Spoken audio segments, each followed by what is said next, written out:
الحمد لله نحمده ونستعينه ونستغفره ونؤمن به ونتوكل عليه ونعوذ بالله من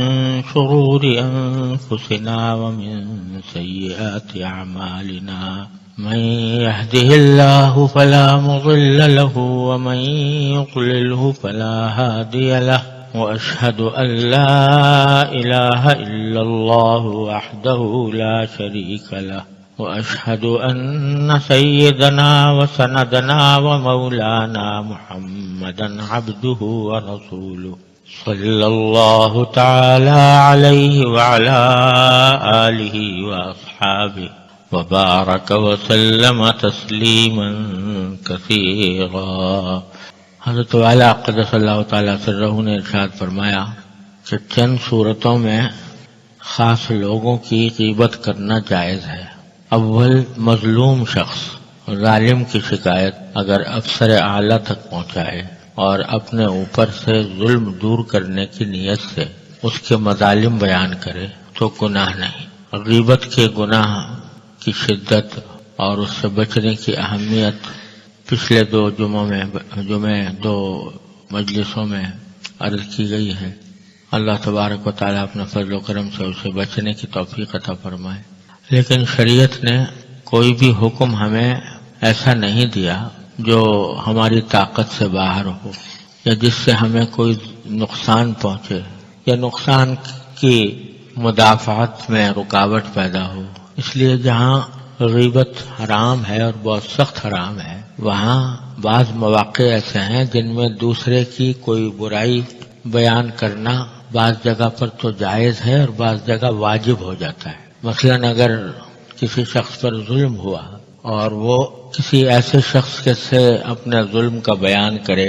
جو اس ظلم کو دور کرنے کی طاقت رکھتا ہو، کوئی بڑا ہے، اس کے پاس جا کے اس نے شکایت کی کہ میرے ساتھ فلاں نے یہ ظلم کیا ہے، تو اگرچہ ہے تو یہ بھی غیبت، کیونکہ اس کے پیٹھ پیچھے بات بیان کی جا رہی ہے، لیکن چونکہ قرآن شریف نے حق دیا ہے ہر مظلوم کو کہ وہ اپنے سے ظلم کا دفاع کرے، تو اس لیے شریعت نے جائز قرار دیا کہ اپنے سے ظلم کو دور کرنے کے لیے اگر کسی سے شکایت بیان کی جائے، کسی کا ذکر برائی سے کیا جائے تو یہ حرام نہیں ہے، غیبت نہیں ہے، یعنی غیبت ممنوع نہیں ہے۔ قرآن کریم نے بھی فرمایا کہ لا يحب اللہ الجہر بالسوء من القول الا من ظلم۔ اللہ تعالیٰ اس بات کو پسند نہیں کرتا کہ کسی کے بارے میں کوئی بری بات کی جائے سوائے اس کے کہ جو مظلوم ہو وہ بیان کرے، بلکہ اس سے بھی آگے بڑھ کر اگر کسی کے ساتھ ظلم ہوا اور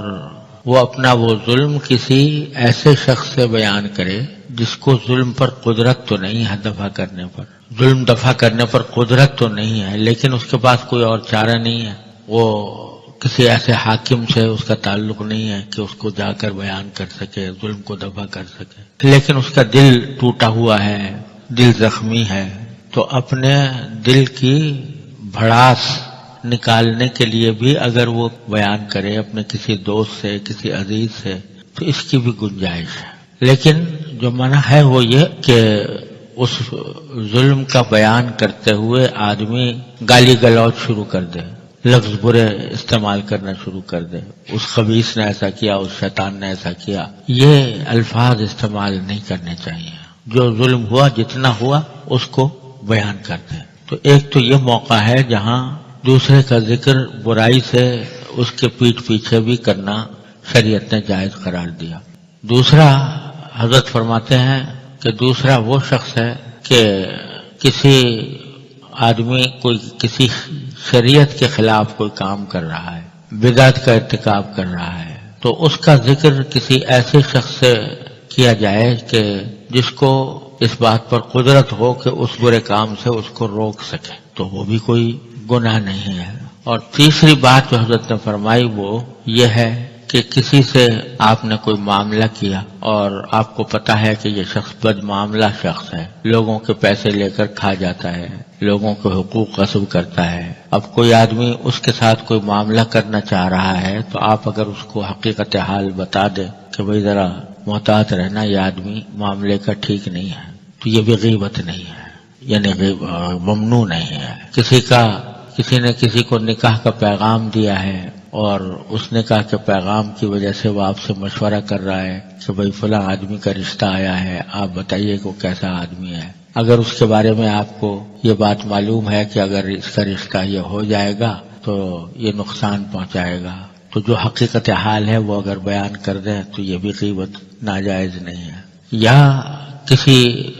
مفتی سے فتویٰ لینا ہے، اس کو سامنے کوئی جو حقیقت حال ہے وہ بیان کرنی ہے، اس میں کسی کی برائی ہو جاتی ہے۔ کسی قاضی کی عدالت میں، حاکم کی عدالت میں کسی کا کوئی واقعہ بیان کرنا ہے جو اس کو ناگوار ہے، لیکن انصاف لینے کے لیے ضروری ہے کہ وہ صورتحال بیان کی جائے۔ یہ ساری چیزیں جو ہیں یہ غیبت سے اللہ تعالیٰ نے ممنوع ہونے سے مستثنیٰ فرمائی ہے، جس سے معلوم ہوا کہ جو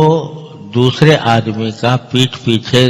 برائی سے ذکر کرنا جس حد تک ایک انسان کی ضرورت ہو سکتی ہے، اس حد تک شریعت نے ممانعت نہیں کی۔ اب ان صورتوں سے علاوہ کوئی آدمی اگر کسی کی غیبت کرتا ہے تو بلا ضرورت کر رہا ہے، بلا وجہ کر رہا ہے، کوئی اس کے کرنے کا جواز نہیں ہے، اس لیے اس کے اوپر اتنی سخت وعید ہے جو میں نے عرض کی تھی کہ غیبت کا گناہ زنا کے گناہ سے بھی حدیث میں بدتر قرار دیا گیا ہے۔ تو یہ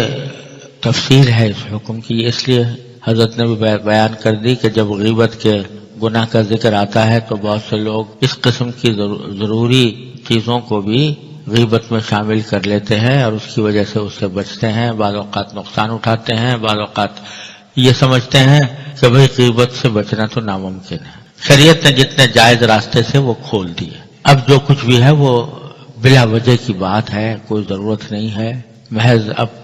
دل لگی کی خاطر، مجلس آرائی کی خاطر یہ غیبتیں ہوتی ہیں۔ اور یہ بات میں پہلے بھی کئی مرتبہ عرض کر چکا ہوں کہ بھئی ہم یہاں جو بیٹھتے ہیں ہفتے میں ایک مرتبہ، اس کا مطلب کوئی تقریر واعظ کرنا نہیں ہوتا، کوئی واعظ محض واعظ برائے واعظ، بیان برائے بیان، تقریر برائے تقریر، یہ مقصد نہیں ہوتا۔ لہذا ہم میں سے ہر شخص کو یہ چاہیے، ہم اس لیے بیٹھتے ہیں کہ آپس میں بیٹھ کر اپنے حالات کا جائزہ لیں، جہاں کوئی قابل اصلاح بات ہے اس کی اصلاح کی فکر کریں۔ تو فائدہ اس وقت حاصل ہو سکتا ہے جبکہ ہر مرتبہ جب آئیں تو یہ دیکھیں کہ پچھلے ہفتے سے اب تک، پچھلے ہفتے جو باتیں ہم نے کی تھی یا سنی تھی، تو اس سے لے کر اب تک ہمارے طرز عمل میں کوئی فرق آیا کہ نہیں آیا؟ کیا جس طرح کی مجلسیں پہلے ہم جماتے تھے ویسے ہی جماتے ہیں؟ کیا جس طرح بے فکری کی زندگی گزار رہے تھے ویسی بے فکری کی زندگی اب بھی گزار رہے ہیں؟ جیسے پہلے کوئی زبان بے قابو تھی اب بھی اسی طرح بے قابو ہے، یا کوئی بریک لگا ہے، کوئی رکاوٹ پیدا ہوئی ہے؟ اگر رکاوٹ پیدا ہوئی ہے تو الحمدللہ اللہ تعالیٰ کا شکر ادا کرنا چاہیے، اللہ تعالیٰ اس میں ترقی عطا فرمائے۔ اور اگر خدا نہ کرے بس ہم سن کے تو چلے گئے تھے، کہہ کے چلے گئے تھے، سن کے چلے گئے تھے، لیکن جو حالت پہلے تھی وہی اب بھی ہے، تو یہ بات قابل تشویش ہے اور اس کی فکر کرنی ضروری ہے۔ تو پچھلے دو مجلسوں میں دو باتیں میں نے عرض کی تھی، اس نقطہ نظر سے اپنا جائزہ لینے کی ضرورت ہے۔ ایک بات یہ عرض کی تھی کہ زبان اللہ تبارک و تعالیٰ کا دیا ہوا بہت بڑا عطیہ ہے، بہت بڑی نعمت ہے، یہ ہماری بے قابو ہے، یعنی جو منہ میں آتا ہے کہہ گزرتے ہیں، جو دل چاہتا ہے منہ سے نکال دیتے ہیں، اس کے نتیجے میں کبھی جھوٹ سرزد ہو جاتا ہے، کبھی غیبت ہو جاتی ہے، کبھی دل آزاری کسی کی ہو جاتی ہے، یہ سب قصے چلتے رہتے ہیں۔ بنیادی سبب کیا ہے کہ زبان قابو میں نہیں، اور زبان کے قابو میں نہ ہونے کی وجہ یہ ہے کہ آخرت سے بے فکری ہے، اللہ تبارک و تعالیٰ سے تعلق میں کمی ہے۔ اگر اللہ تبارک و تعالیٰ کے ساتھ تعلق مضبوط ہو، اگر آخرت کی فکر ہو، مرنے کے بعد کی زندگی کا احساس ہو، تو یہ ہے جو انسان کے اقوال اعمال سب پر بریک لگاتا ہے۔ تو میں نے عرض یہ کیا تھا کہ اپنے خیالات کی رو جو ایک طرف بہی چلی جا رہی ہے اس کو موڑنے کی ضرورت ہے۔ خیالات کی رو اس وقت ہمارے نفس کے پیچھے چل رہی ہے، جو نفس کہتا ہے اسی کی وہی خیالات دل میں آتے رہتے ہیں۔ کیسے زیادہ سے زیادہ کماؤں، کیسے زیادہ سے زیادہ لذت حاصل کروں، کیسے زیادہ سے زیادہ مزہ حاصل ہو، کیسے اپنی زندگی کو دنیاوی اعتبار سے زیادہ خوشحال بناؤں، دوسروں کے خیالات، دوسروں کی باتیں، دوسروں کے عیوب، اس قسم کے پتہ نہیں خیالات کا ایک جنگل ہے جس میں ہم مبتلا رہتے ہیں۔ اور کوئی بھی انسان کچھ بھی کر رہا ہو تو اس کو کچھ نہ کچھ سوچ ضرور رہا ہوتا ہے، کچھ نہ کچھ خیال اس کے دل میں ضرور آ رہا ہوتا ہے۔ اس وقت وہ خیال کی رو جو ہے وہ چل رہی ہے نفس کے پیچھے، نفس کی خواہشات کے پیچھے۔ اس رو کو کا رخ موڑ کر اللہ جل جلالہ کے ذکر، اللہ تعالیٰ کے سامنے جواب دینے کی فکر، آخرت کی فکر، مرنے کے بعد زندگی کی فکر، اللہ تعالیٰ کی تخلیق پر غور، ان الذین یذکرون اللہ قیاما وقعودا وعلی جنوبہم ویتفکرون فی خلق السماوات والارض، اس طرف اپنے رو کو موڑے آدمی۔ یہ ایک دن کا یا ایک گھنٹے کا یا ایک لمحے کا کام نہیں ہے، یہ مشق کا کام ہے کہ آدمی اپنے خیالات کے رو کو اس طرف لگائے۔ جو باتیں سوچ رہا ہے بیشتر اگر غور کرو گے، اس کا تجزیہ کرو گے کہ جو باتیں ہم سوچتے رہتے ہیں دن رات، تو اکثر ان میں ایسی ہوتی ہیں جن کا نہ دنیا میں نفع نہ آخرت میں نفع، فضول خیالات آتے رہتے ہیں۔ بلکہ بعض خیالات ایسے آتے رہتے ہیں جو گناہوں پر ہمیں آمادہ کرتے ہیں، اللہ تعالیٰ کی معصیت پر آمادہ کرتے ہیں۔ تو اگر اس خیالات کی رو کو، خیالات کے بہاؤ کو کسی طرح ہم اللہ تبارک و تعالیٰ کی نعمتوں کی طرف موڑ دیں، اللہ تبارک و تعالیٰ کی تخلیق کی طرف موڑ دیں، اس کے ساتھ تعلق قائم کرنے کی طرف موڑ دیں، آخرت کی فکر کی طرف موڑ دیں، تو یہی خیالات کی رو جو ہے یہ ہمیں پھر اللہ تعالیٰ سے ملانے لگے گی، اللہ تعالیٰ کے ساتھ تعلق قائم کرنے لگے گی۔